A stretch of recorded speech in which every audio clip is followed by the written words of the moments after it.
નમસ્કાર તાલીમાર્થી મિત્રો, think IT learn IT ચેનલમાં આપનું સ્વાગત છે. આજના આપણા ટોપિકની અંદર આપણે વિન્ડોઝના વિવિધ શોર્ટકટ કમાન્ડ ભાગ 2 જોઈશું. અગાઉના આપણા વિડીયોની અંદર આપણે વિન્ડોઝના વિવિધ શોર્ટકટ કમાન્ડ ભાગ 1 જોયેલો હતો, જેની લિંક નીચે ડિસ્ક્રિપ્શન બોક્સમાં આપેલી છે. આ ચેનલ ઉપર કોપા ટ્રેડના તમામ વિડીયો રેગ્યુલરલી અપડેટ થતા હોય તમામ તાલીમાર્થી મિત્રોને વિનંતી કે ચેનલને સબસ્ક્રાઈબ કરે, જેથી કરીને તેઓને આવેલ તમામ વિડીયોના નોટિફિકેશન્સ મળતા રહે. તો ચાલો શરૂ કરીએ આજનો આપણો ટોપિક વિન્ડોઝના વિવિધ શોર્ટકટ કમાન્ડ ભાગ 2. વિન્ડોઝ લોગો કી અને અપ એરો. કીબોર્ડમાંથી વિન્ડોઝ કી અને અપ એરો પ્રેસ કરવાથી કોઈપણ સ્ક્રીન ઓપન હશે તે મેક્સિમાઇઝ થશે. વિન્ડોઝ લોગો કી અને અપ એરો પ્રેસ કરવાથી જે કોઈ પણ સ્ક્રીન ઓપન હોય તે આ રીતે મેક્સિમાઇઝ થયેલી જોવા મળશે. વિન્ડોઝ લોગો કી અને ડાઉન એરો. વિન્ડોઝ કી અને ડાઉન એરો પ્રેસ કરવાથી કોઈ પણ સ્ક્રીન ઓપન હશે, કોઈ પણ વિન્ડો ઓપન હશે તે મિનિમાઇઝ થઈ અને તમને ટાસ્ક બારમાં જોવા મળશે. અહીં સ્ક્રીન ઉપર વિન્ડોઝ લાઇબ્રેરી ઓપન છે.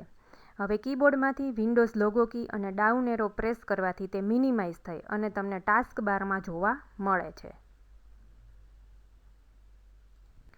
વિન્ડોઝ કી અને લેફ્ટ એરો.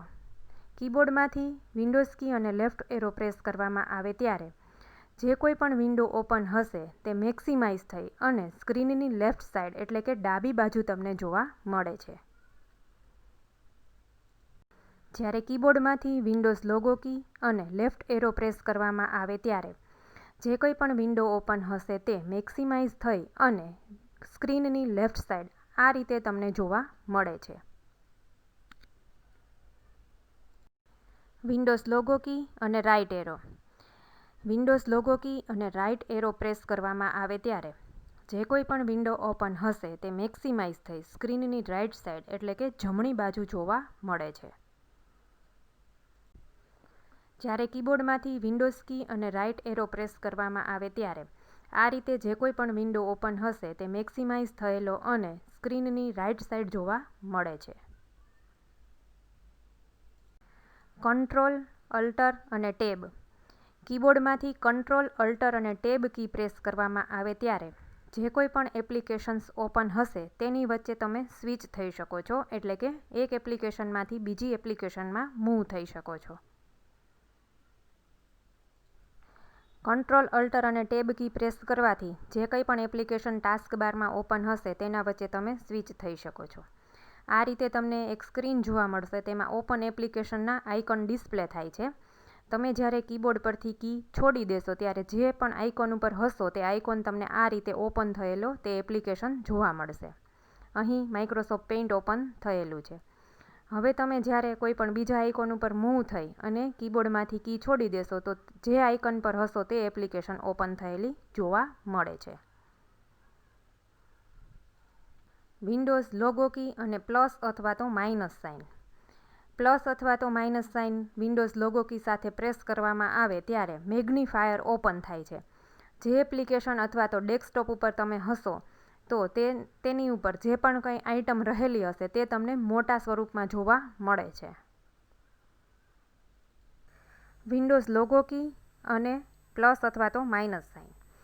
અહીં આપણે ડેસ્કટોપ ઉપર એક આઇટમ સિલેક્ટ કરેલ છે અને વિન્ડોઝ લોગો કી અને પ્લસ સાઇન પ્રેસ કરશો તો આ રીતે મેગ્નિફાયર સ્ક્રીન ઓપન થશે. હવે જે આઇટમ સિલેક્ટ કરેલી હશે તે તમને મોટા સ્વરૂપમાં મેગ્નિફાયર સ્ક્રીનની અંદર જોવા મળે છે. જેમ જેમ તમે તમારું માઉસનું કર્સર બીજી કોઈ આઇટમ ઉપર મૂવ કરશો તો તે દરેક વસ્તુ તમને મેગ્નિફાયર સ્ક્રીનની અંદર મેગ્નિફાય થયેલી એટલે કે મોટી સાઇઝમાં જોવા મળે છે. Alter, enter.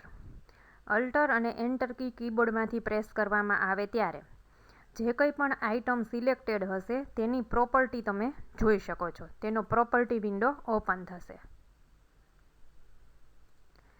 અહીં ડેસ્કટોપ ઉપર આપણે માઇક્રોસોફ્ટ વર્ડ સિલેક્ટ કરેલું છે. હવે જ્યારે અલ્ટર એન્ટર પ્રેસ કરવામાં આવશે ત્યારે આ રીતે માઇક્રોસોફ્ટ વર્ડ એપ્લિકેશનનો પ્રોપર્ટી વિન્ડો તમને જોવા મળશે. આ રીતે તમે કોઈ પણ આઇટમ સિલેક્ટ કરેલી હશે અને અલ્ટર એન્ટર પ્રેસ કરશો તો તે એપ્લિકેશન અથવા તો તે આઇટમનો પ્રોપર્ટી જોવા મળે છે. અલ્ટર એસ્કેપ કી.